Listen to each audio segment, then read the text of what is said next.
I am representing a clothing company right here in Tuscaloosa that is called J&J Apparel. If you like the Mississippi State shirt that I have on, you can find all of their Mississippi State apparel as well as Auburn, Alabama, and Ole Miss at jnjapparel.com.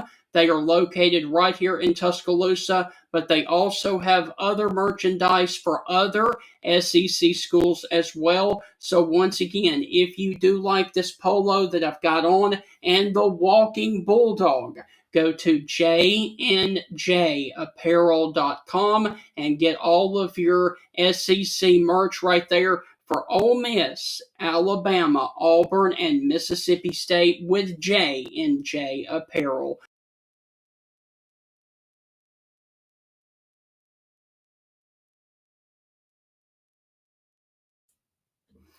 This is the Stingray Show. Coming up on this edition, Auburn fires head coach Hugh Freeze. After 3 seasons down at Auburn, he was 6-16 in the SEC over those 3 seasons, and overall 15 of 19 after losing to Kentucky this past Saturday night. What is the fallout of Hugh Freeze being let go? How will they move on? And where does that put them in the pecking order? With LSU and Florida also being open, Kyle Rush, host of The Barn, joins us after this open right here to talk about Auburn, and then we will talk about the entirety of the SEC from this past weekend on this edition of the Stingray Show.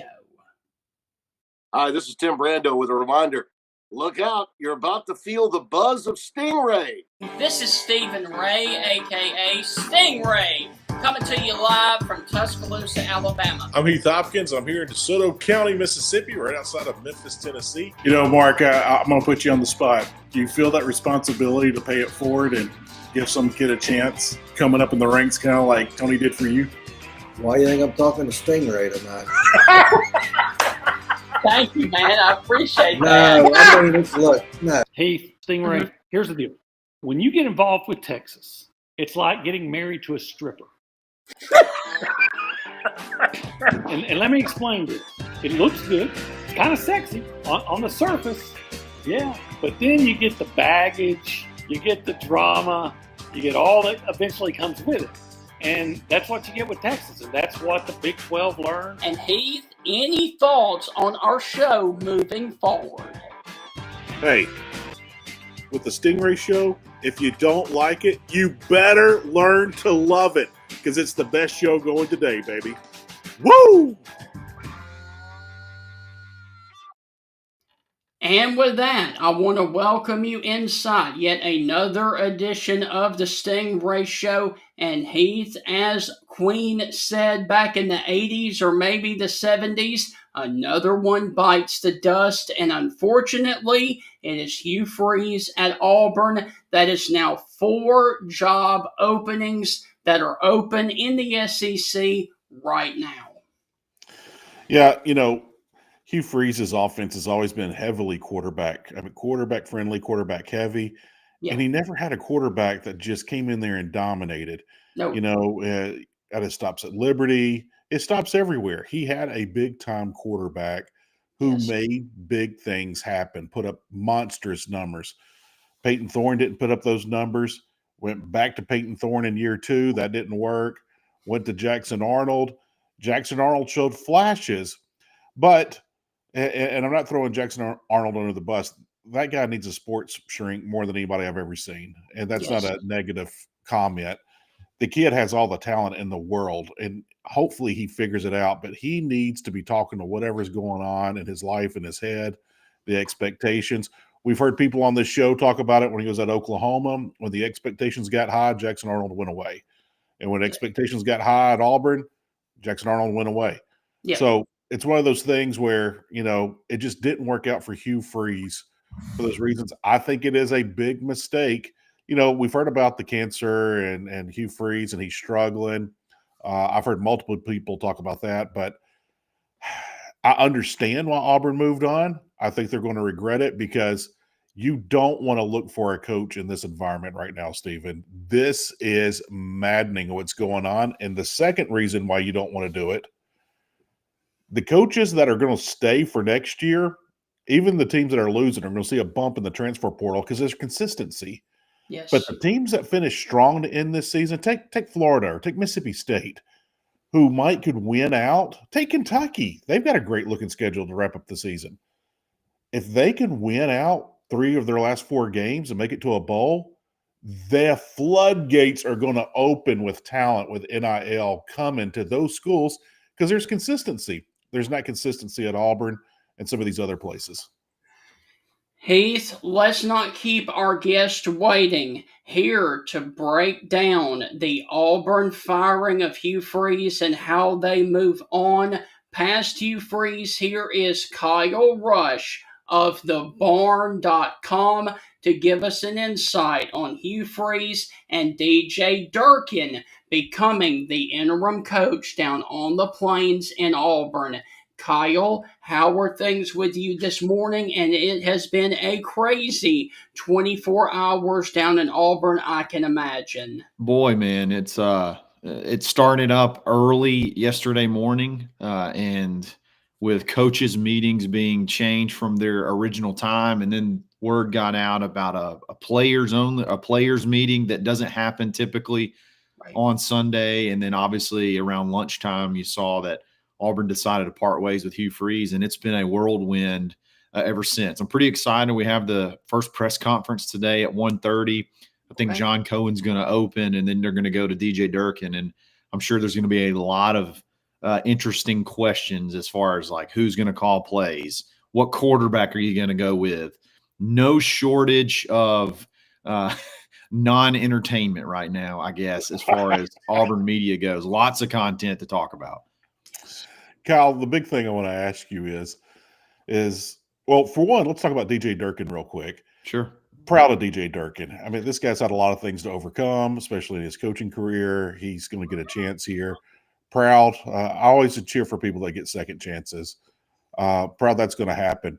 What does Auburn fans, not necessarily the media, not you, but Auburn fans, the fan base, the alumni, the boosters, what are they expecting for the rest of the season? Are they just kind of writing it off and riding it out and like, man, we got basketball started. It's already started. Let's go concentrate on basketball. Where's the Auburn fan base mindset right now?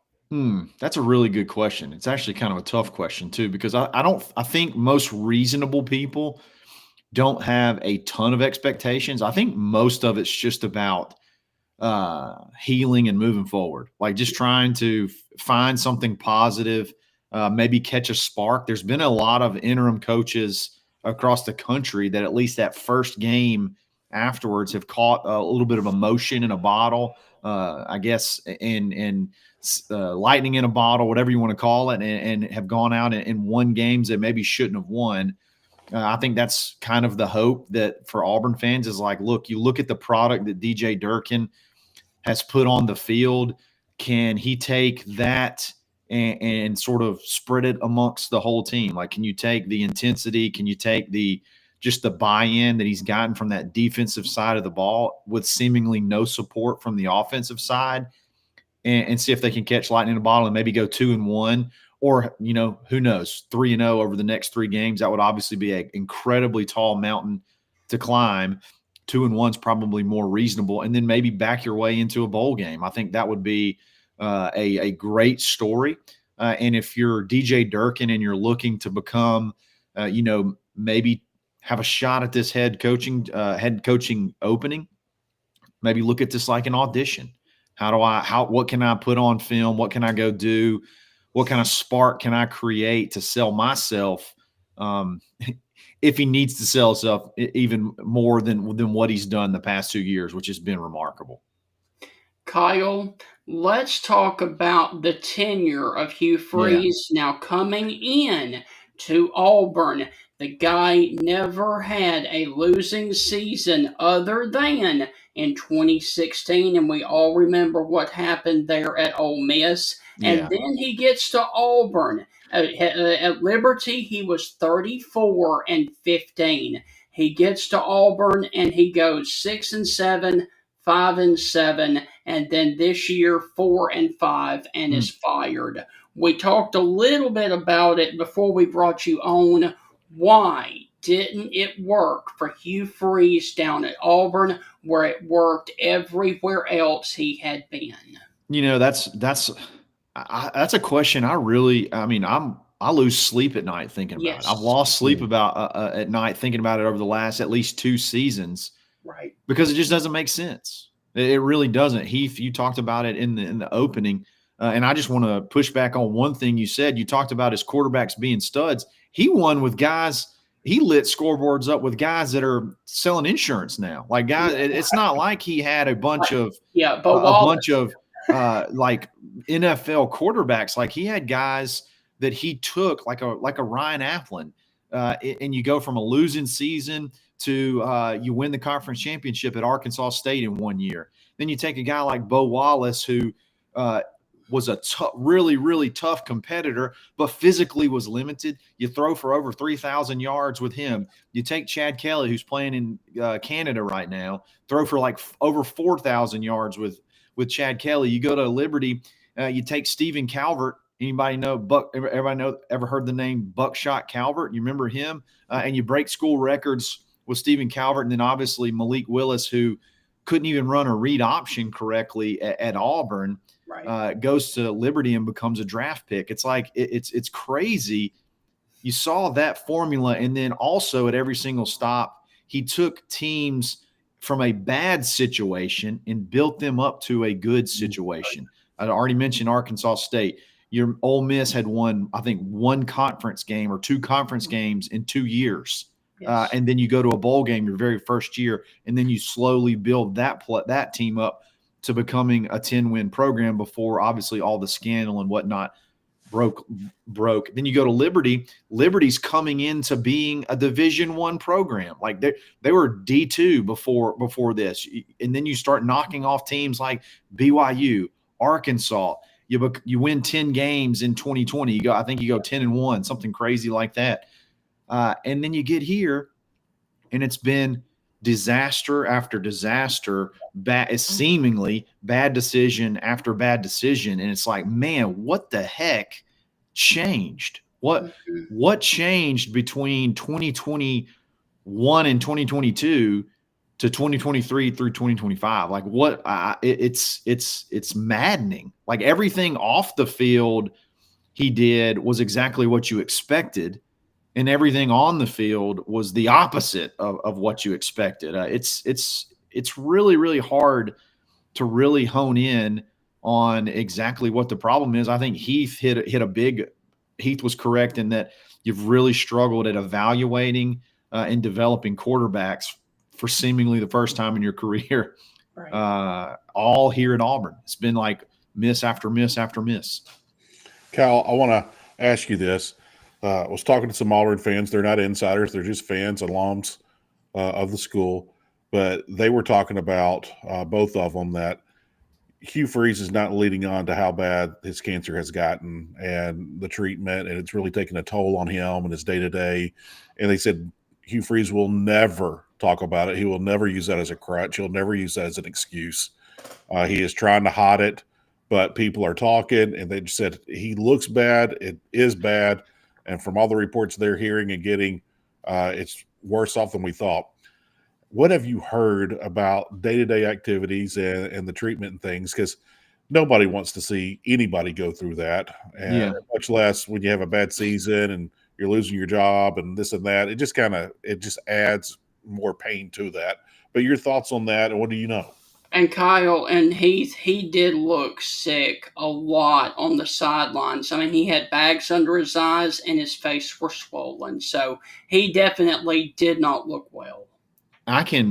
Heath, one thing that you mentioned there is I think that it's why there's not that much information is because it's not being used. It's not being talked about as an excuse. I do think there from reports, there may be some medications that he has to take right now, whether it be steroids or whatever, anti-inflammatory medications to he actually, I mean, it's just kind of crazy to me, but he elected to not even start treatment until after the season. Like, he was dedicated and focused on this season. And I don't know if that was, I don't know what the long-term effects of that will be, but he kind of had pushed his health off till after the season. Wow. I think they had caught it so early that was not crazy to do.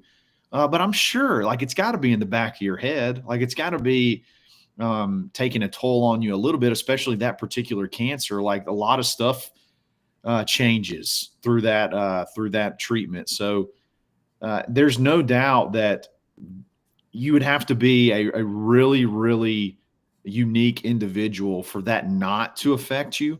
But I will say this, other than the conversation we're having right now about looking the way he looked, and it's a lot of assumption based, Right. you really wouldn't know what was going on unless you knew that you knew about the diagnosis before the season, because he's not talking about it. He's not ever really used that as a crutch. And I commend him for that. It's been sort of honorable to see him go fight through that and put his health aside for the team. And I'm sure there's been some lingering effects that have maybe bled over into, whether it be stamina, energy. I don't know. I don't necessarily see that when I'm at practice, like a tired Hugh Freeze. But I can see visually that it looks like there's some things changing. And I just hope that all of that can get, now that it's over, like, that'd be priority number one. Like, go get that taken care of for sure. Kyle, one question I got for you. Yeah, and I don't know if it's the culture in Alabama. Feel free to laugh at this. But prior to Nick Saban arriving to Alabama, the boosters were just out of control with all the head coaches year in, year out, over and over and over. And it showed on the field, the results, because they weren't letting the athletic director run things. They definitely weren't letting the head coach run things. I'm getting that vibe from Auburn. I've had that vibe from Auburn, when we saw just the last couple of head coaches. We see them get here. They get short leashes. They're out the door and things like that. To add to that, there was a Mississippi State podcast years ago, and they were talking about when they were getting ready to hire a coach that John Cohen was still athletic director. There was a conversation that said, would you ever entertain the idea of bringing Hugh Freeze to Starkville? And John Cohen said, there's never a situation where I would ever hire Hugh Freeze, period, for any circumstance. And then a couple of months later, just maybe 2 or 3 months, he's the athletic director at Auburn, and Hugh Freeze is announced head coach. And a lot of people at Mississippi State said, I got a feeling John Cohen didn't make that hire. He was forced to make that hire. So what is going on with the athletic department and the boosters at Auburn right now? So that's a really good point. Okay. And I think there has absolutely been some dysfunction for a very long time. You look at when you look at bad teams in the NFL that are continually bad, you can kind of point to bad ownership. That's probably where you start. Is it trickles down from there. Right. And I'll say that I feel like there's been bad, quote unquote, ownership at Auburn for at least the last, I guess there's always been an issue. I mean, you can go back to Tuberville and Jetgate. Like, there was that story, and then go back to Terry Bowden. Yeah, Terry Bowden. You can go as far back there. Every single time it seems like there's been an issue, and it's guys pulling in different directions, and that continues to be the theme. You look at the reason Harsin was hired is because you look at what Brent Venable said. I didn't know who was boss. I didn't know who was in control. Billy Napier said the same thing, and you may have dodged a bullet there. But there's a lot of different issues that have happened, and I think the one thing I can point to, though, about this situation is that as long as I could been an Auburn football fan, as long as I've been following Auburn football, I cannot remember as much alignment ever as there has been under Hugh Freeze. Okay. They gave Hugh Freeze everything, which is another reason this is so incredible. Like Yeah. this roster costs a ton of money. At every turn, they gave him whatever he asked for. So what I want to look at is, yes, did they play a big part in picking their guy? I'm sure that's the case. Mm-hmm. But I'm also sure that's probably the case at most every other school in the country and their top sport, whatever that is, whether it be basketball, whether it be football. I'm assuming the boosters have a lot of influence. I doubt there's very many athletic directors that operate in full autonomy. So what I don't want to happen is, okay, we were all aligned and now we're split again. What I would love to do is have the next hire have the same playbook from the behind the scenes standpoint as it was played out with Hugh Freeze, because to me, alignment is what you have to have in college football today, and everybody kind of moving in the same direction. Auburn is notorious for not being aligned. I think they actually were aligned this time. I think they were behind Hugh, and it just didn't work out. So hopefully they're not discouraged to the point where they start running in all kinds of different directions. Did that answer your question? Oh yeah. I think I'm pretty spot on there as far as the alignment goes. I was very proud of how they, even if they didn't allow John Cohen to go 100% and pick his guy, I think that's why he's getting a chance to go pick the next one, to be honest. I was about to say, will John Cohen get 100%? Because I don't think any ADs had 100% to go get the guy they wanted. I mean, the Gene Chizik hire was weird and off, but it worked out briefly. I mean, you can't say that it didn't. A Heisman Trophy and national championship with Cam Newton, but it also fell apart quickly. Is John going to have full control here, or is Yellowwood and Colonial Bank going to be making the calls? I doubt he has. Like I said earlier, I doubt any athletic director has full autonomy, but I do think that John's going to have a big say in it. I do think he's going to have. I think he wants to make a splash. I don't know who that necessarily would be. Like, I'm going to be honest, I don't necessarily think that John wanted to hire just right out the gate Stephen Pearl. I think he wanted to go big. Like, hey, I think he wanted to go big, but that situation kind of worked out the way it did, where it really didn't have much of a choice. I think he wants to go for a big splash. So if that were to happen, if when that time comes, I think John's going to have a big say in it. Now, obviously, the money, he's going to have to get the money on the board, and that's actually more part of it than anything is going an athletic director. It's not so much of going out and picking out a coach. It's picking out a coach and then rallying the troops behind him to go get him. And I think he's a good fit for that. Kyle, moving forward, who do you feel like right now in the coaching world would be a good fit down at Auburn?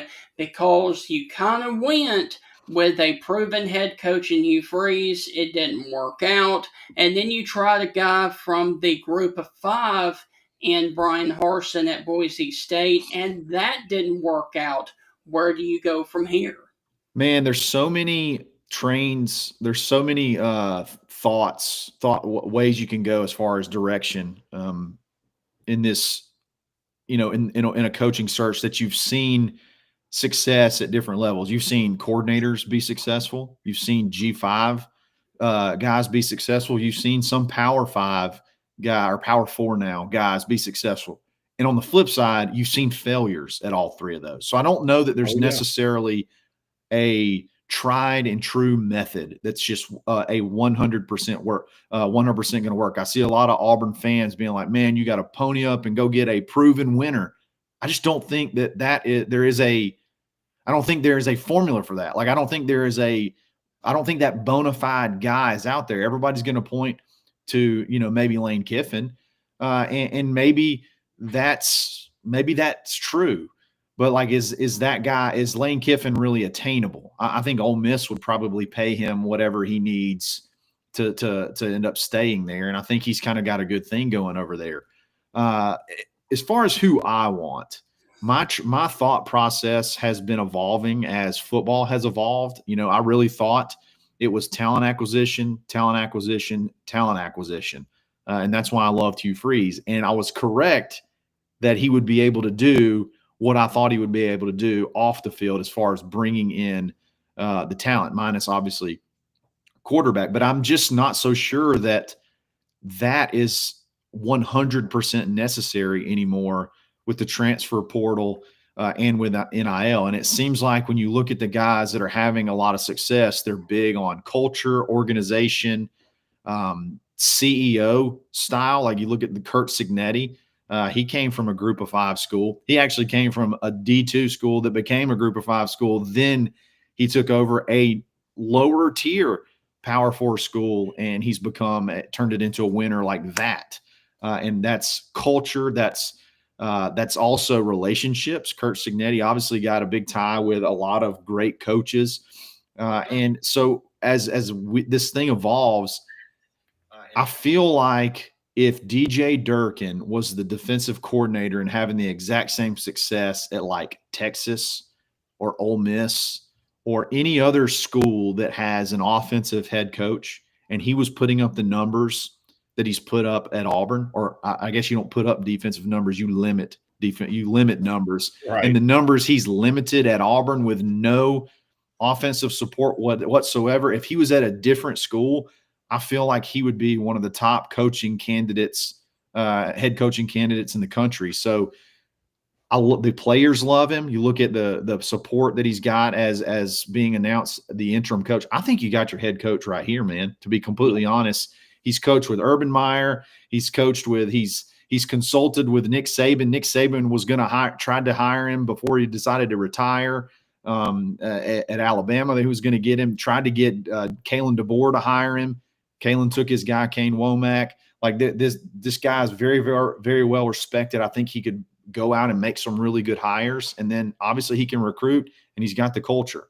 To me, I know that may be selling yourself short to a lot of people in their minds, but to me, this guy checks all the boxes for me.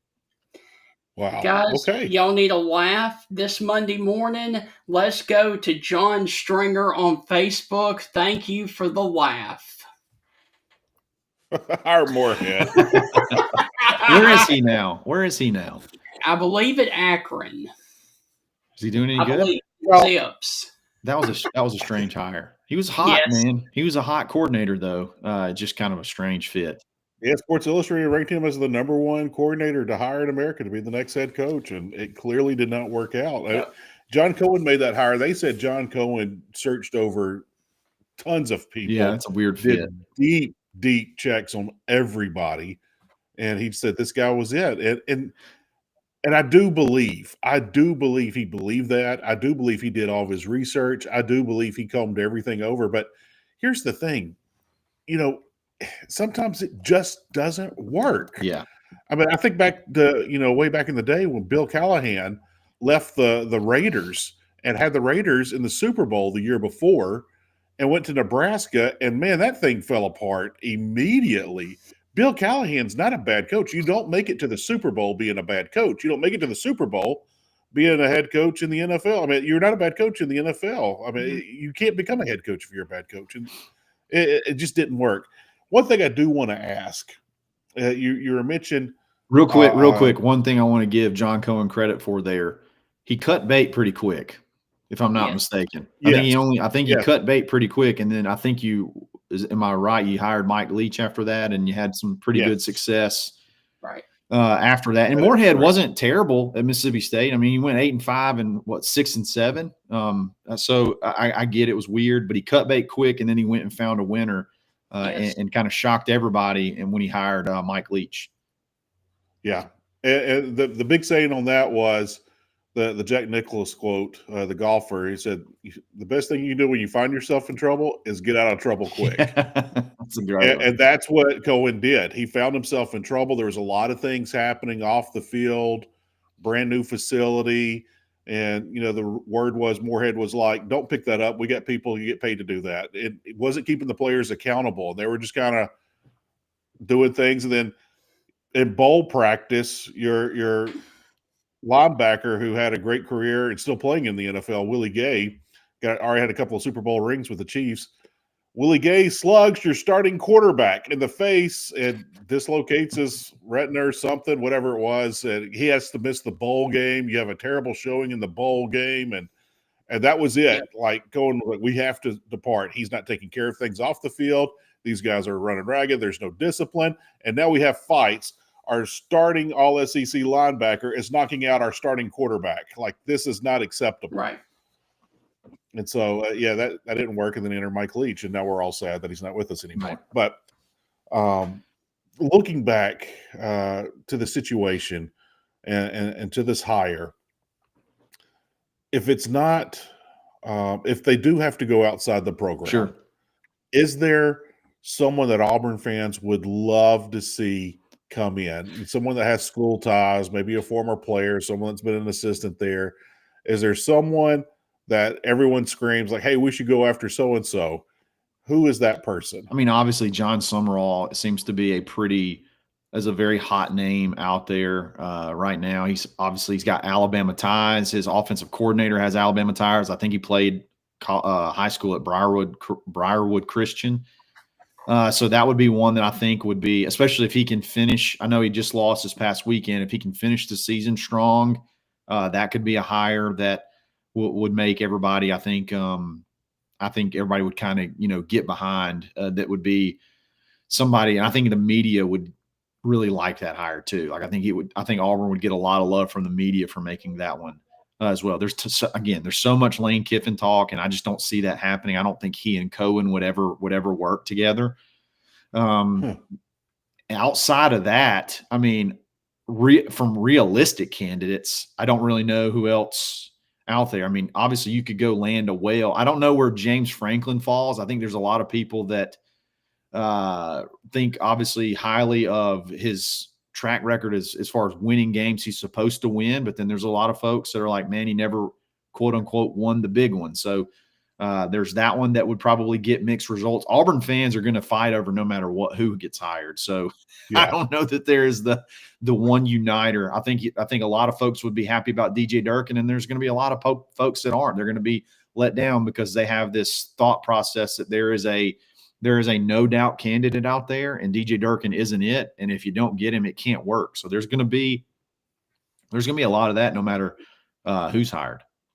Kyle, why don't you guys try to bring back Cadillac Williams? That seemed to really energize the fan base and the players.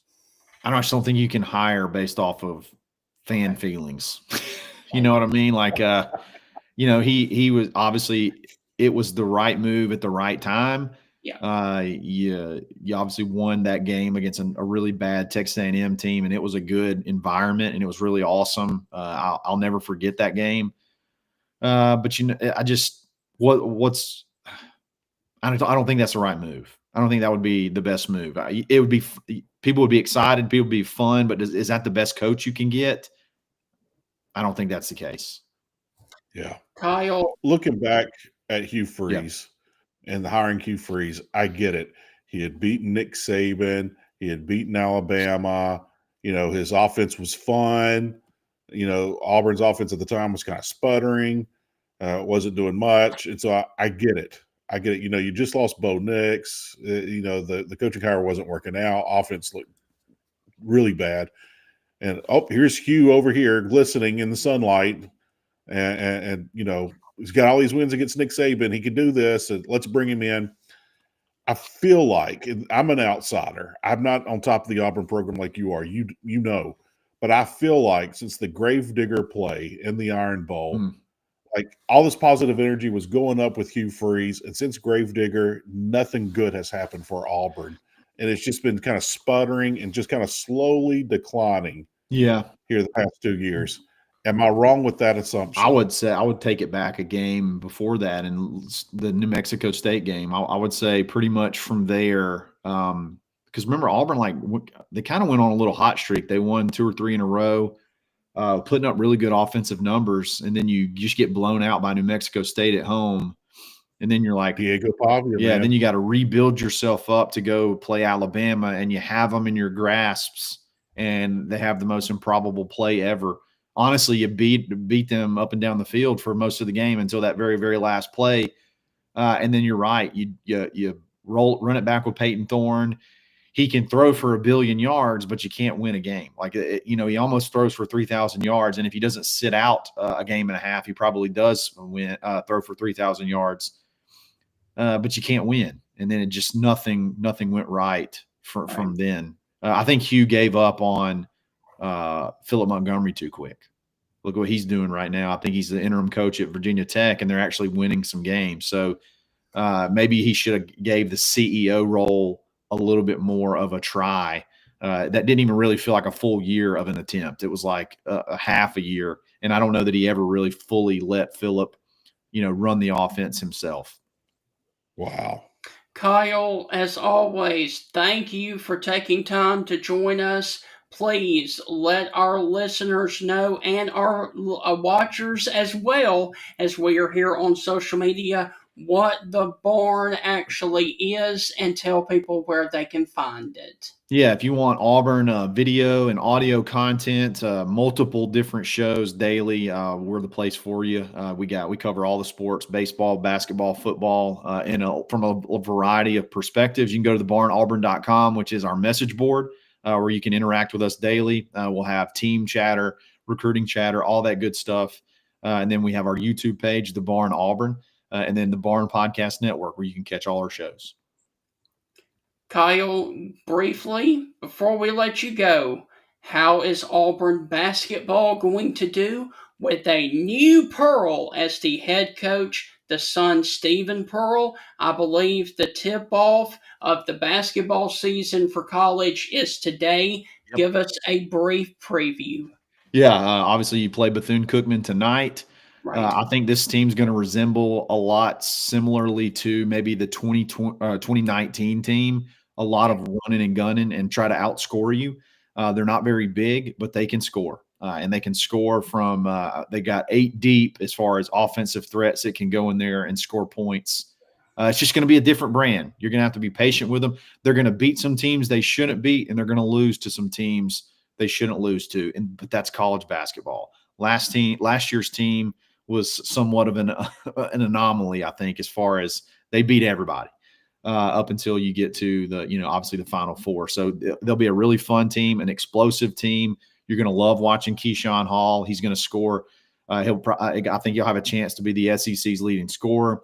Obviously, you got Tahad Pettiford. You got some young guys coming off the bench. I think it's going to be a up-tempo, fast-paced, shoot a bunch of threes, score a bunch of points. They scored 100 points in their exhibition game against Memphis. And I would expect that to happen a few more times this year.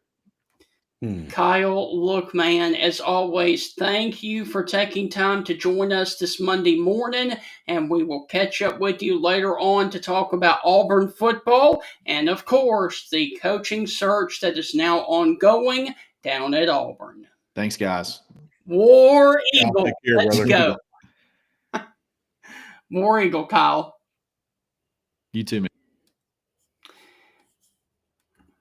Heath, briefly, we have got to pay the bills, and then we will come back and talk about the other SEC reaction from this past weekend. We all enjoy the changing of the seasons. Fall is a special time to be thankful for our families and many blessings. It is also a great time, though, to review your insurance coverages. Alpha Insurance and hometown agent Jeff Nee can help you personalize your insurance needs. The more you protect, the more you save. With helpful customer service teams right here to serve you in Alabama and over in Mississippi, you can count on Alpha to provide the insurance plan that provides the protection that you need. For all your auto, home, life, and business insurance needs, call Alpha agent Jeff Nee or drop by his office at 202 McFarland Boulevard East, Suite 101 in Tuscaloosa, Alabama. And remember, with Jeff Nee, the more you protect, the more you save. So, Heath, let's go on ahead and talk about other things in the SEC because we spent the first 35 minutes of the show talking about Auburn and Hugh Freeze. And let me ask you, who do you feel like is having a really bad case of the Mondays? Oh man, Vanderbilt, because they didn't play 4 quarters of football and could have won that game. I'm sure they're having a bad Monday. Auburn's obviously having a bad Monday, but they're excited because they're going to get a new coach. Yeah. Arkansas, man. Arkansas's having the worst Monday. Yeah, I mean, that's where I was going. I don't remember what the score was last year with Mississippi State and Arkansas. 52-25. I knew it was heavily lopsided. So they more than doubled Mississippi State last year, put up 52 points last year against Mississippi State, and lost at home to Mississippi State. And not only they lose at home to Mississippi State, a Mississippi State team who hadn't won a conference game in over 2 years and had the longest conference losing streak going on in the nation.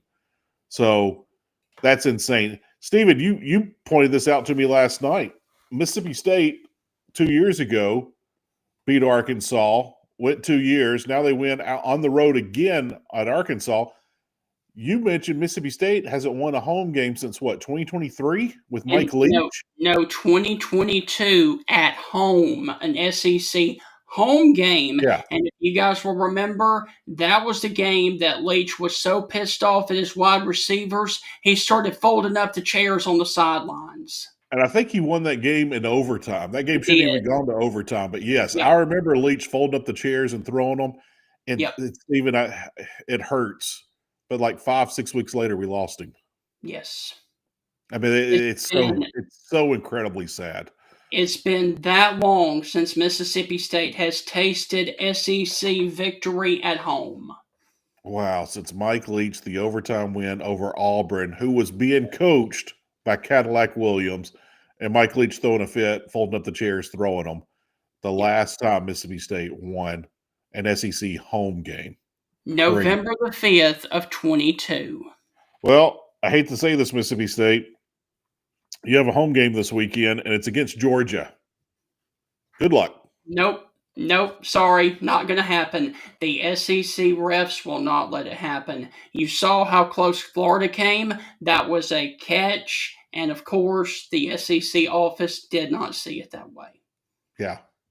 That was a catch. He had it in his arms like this. His hands were completely under the football. Everybody saw it except the refs. Steven, I wasn't watching that game. Did they rule it a catch and say it was incomplete, or did they rule it incomplete? All right, so they ruled it incomplete to start with. I could understand why the video review couldn't reverse it because it didn't look completely clear that he did catch it. I thought it was a catch looking at the highlights and things, but it has to be undisputable, which that's still I'm trying to remember if they did catch it. We're trying to remember if they did call it a catch. I can't remember. Whatever they called on the field, I could see why they upheld it, no matter what they called. If they called it a catch, I could see where they could uphold it as a catch. If they called it incomplete pass, I could see where they uphold it as incomplete. Right. The video review just wasn't enough, but I'm with you. I thought it was a catch.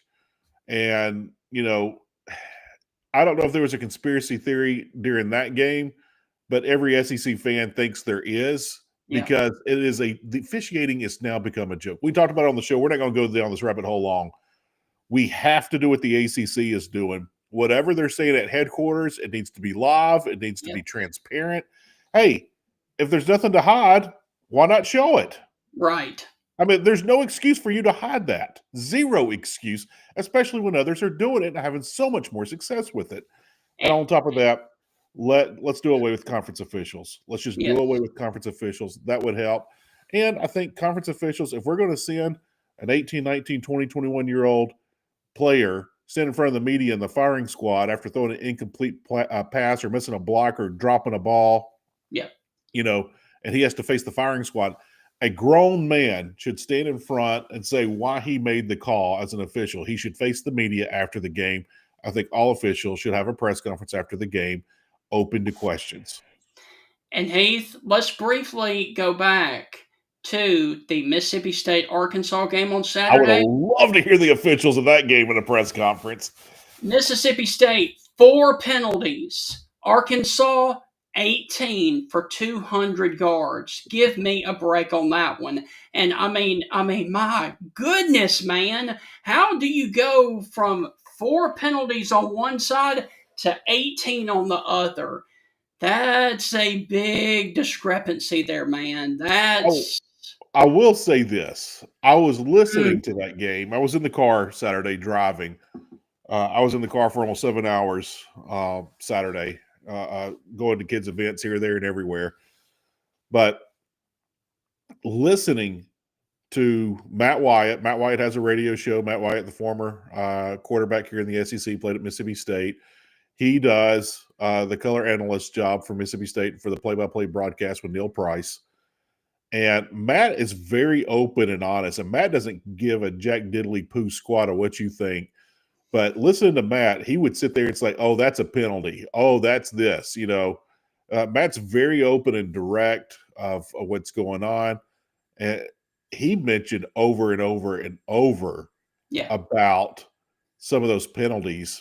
And the unsportsmanlike conduct calls. I mean, they had 2 on one play, then the head coach got one, and then a couple of plays later, another. You had 4 unsportsmanlike conduct calls in like a span of like 3 plays on Arkansas. That's 60 yards of penalties you're giving up right there. Yep. I mean, that's uncalled for. That's undisciplinary. That is extremely not disciplined at all. Over the top with that. So I don't have that much sympathy on that, but Arkansas, they were complaining about the last play of the game. They thought that should have been a penalty on the tackle on Taylor Green. It was a clean tackle. It's football. It's physical. Did it look a little awkward? Yeah. Did it look, a little different? But by rule, it was a straight tackle. It was not. He said he was trying to hurt Taylor Green. He's trying to win the game. They hadn't won a game in 2 years in the conference. Yeah. So, and that's another thing about Bobby Petrino. That is the biggest crybaby I have ever seen. He is a bum. He's an undisciplined bum. I said it. I stand by it. At me all you want to. I never check my social media anyway. I don't care. So with that being said, Bobby Petrino, you're a bum. You're an undisciplined bum. And you know what? For the rest of the SEC, I hope Arkansas keeps you and hires you because we know exactly what's going to happen. Just like it did at Missouri State, where you coached your last stop. It didn't work out. Okay, so there we go. Now, let's talk about one final team before we get out of here that is having a bad case of the Mondays, Heath, Tennessee. They had Oklahoma right where they wanted them, and that defense and the offense let them down again.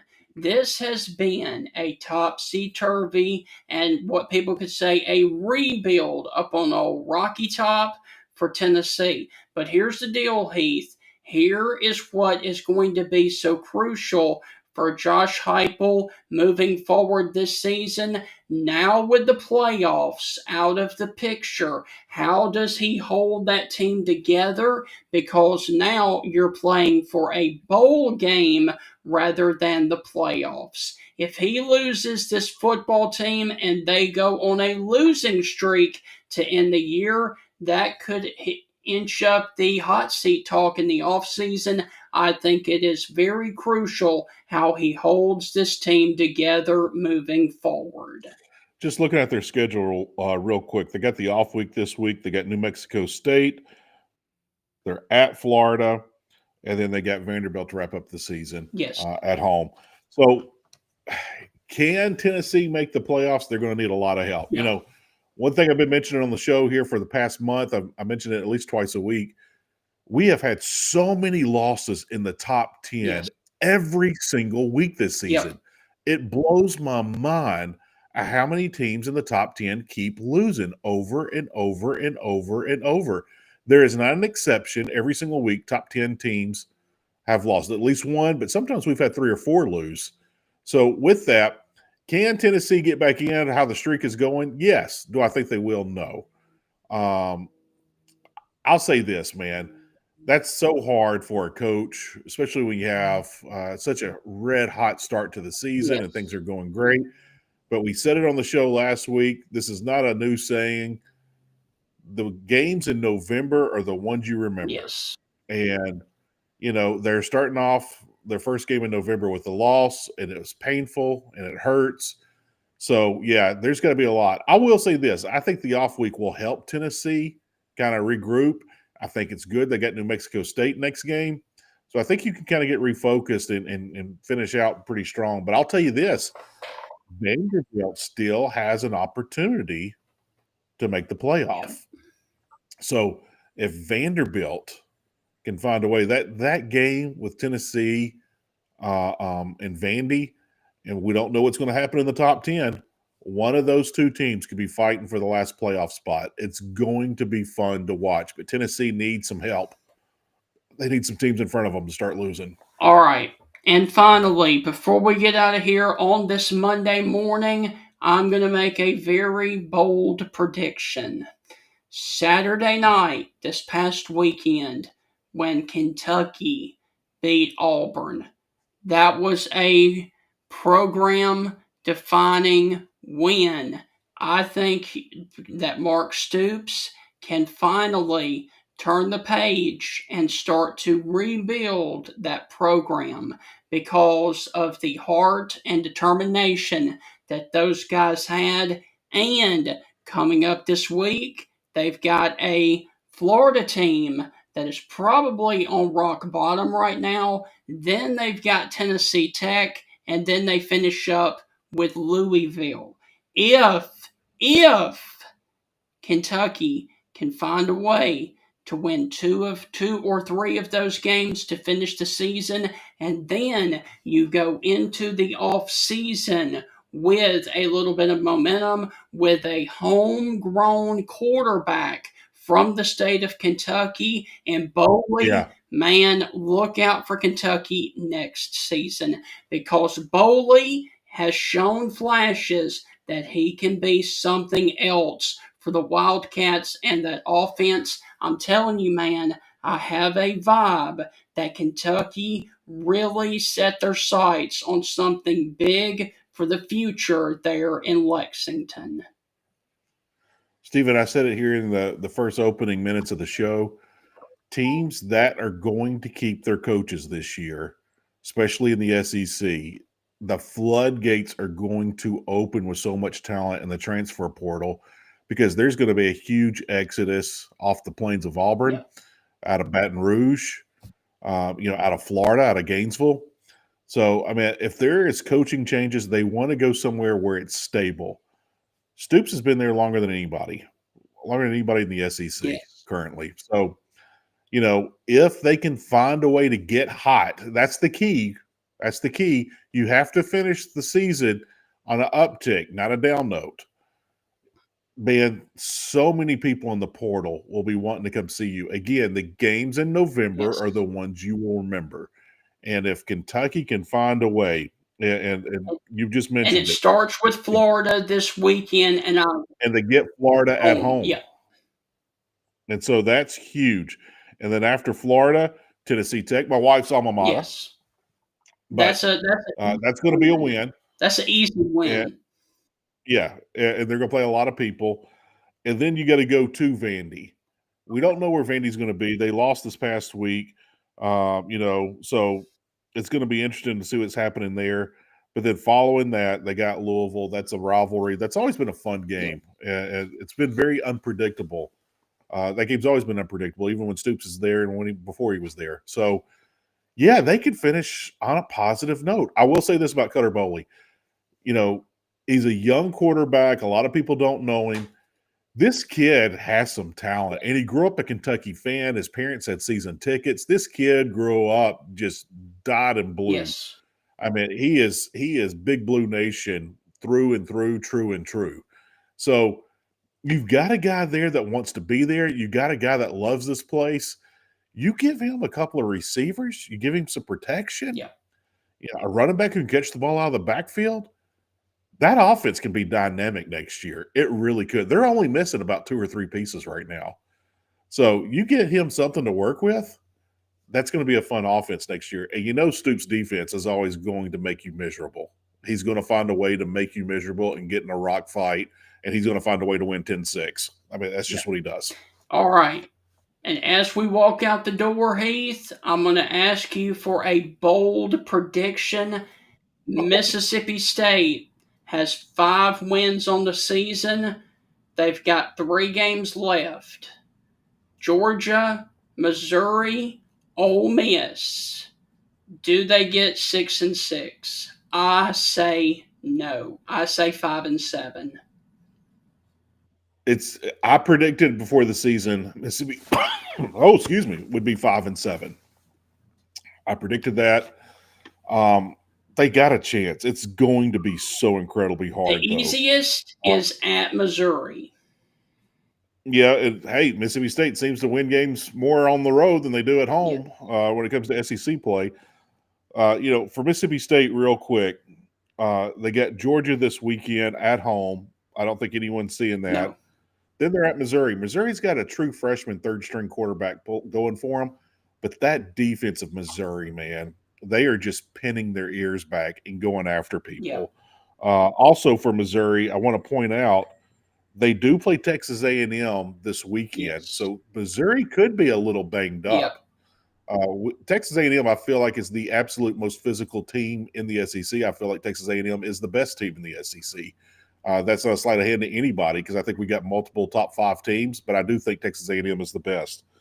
And then, and so after that, they got Oklahoma. So there is kind of a sandwich game right there.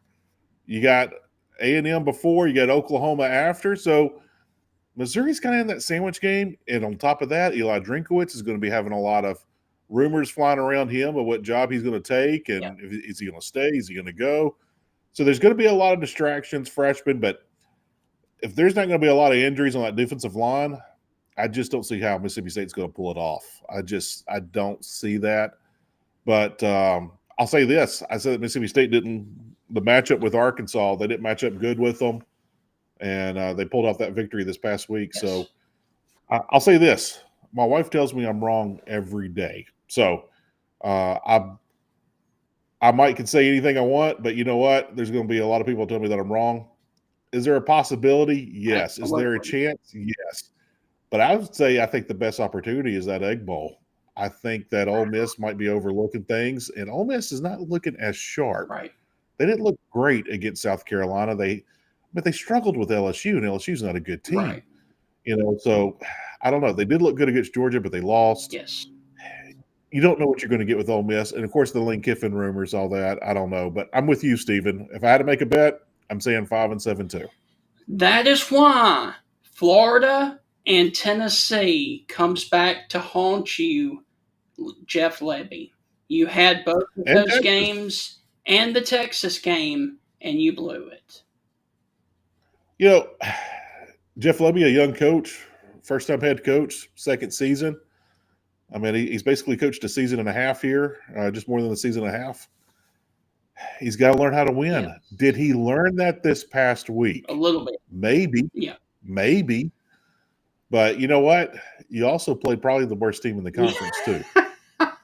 So, I mean, don't get me wrong. He had Texas beat. Yes. He had Florida beat. Yes. He had Tennessee beat. Tennessee looking good. Texas coming off a win right now. I mean, there's some things there. But I'm telling you, man, the great thing about college football, especially this year, and we're seeing it, and we just mentioned it, so many top 10 teams are losing over and over and over. Yes. And Georgia's a top 10 team. Ole Miss is a top 10 team. And we're seeing it every single week. Top 10 teams losing over and over and over. Yeah. They're not really losing to teams like Mississippi State. Yeah.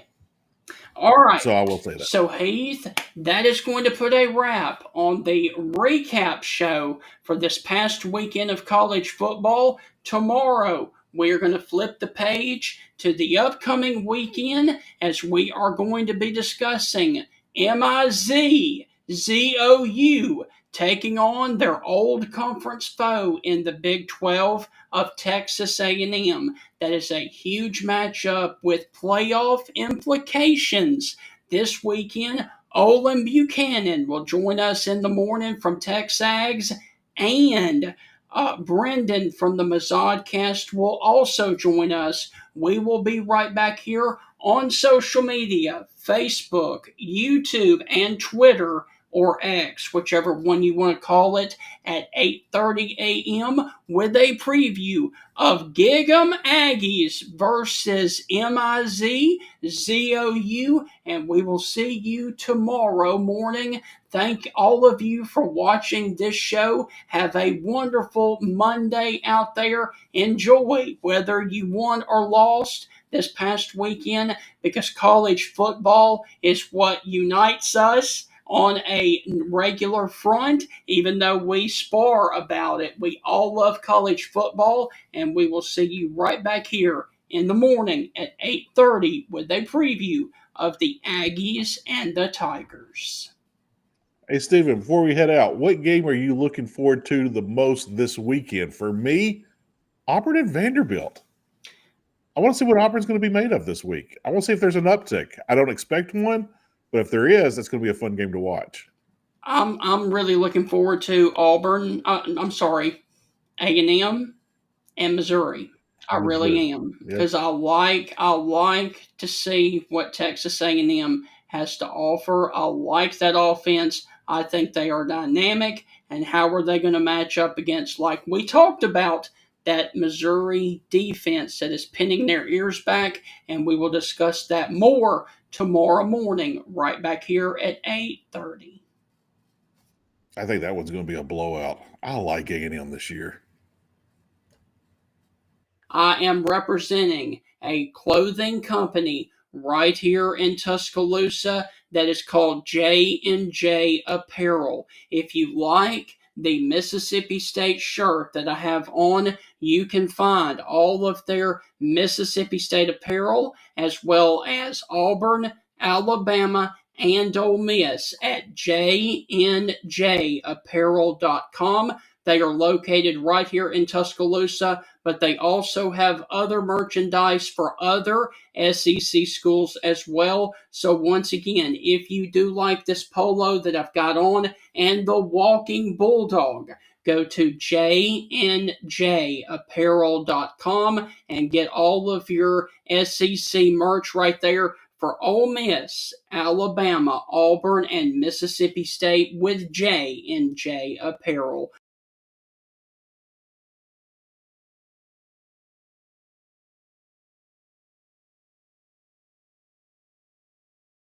We all enjoy the changing of the seasons. Fall is a special time to be thankful for our families and many blessings. It is also a great time, though, to review your insurance coverages. Alpha Insurance and hometown agent Jeff Nee can help you personalize your insurance needs. The more you protect, the more you save. With helpful customer service teams right here to serve you in Alabama and over in Mississippi, you can count on Alpha to provide the insurance plan that provides the protection that you need.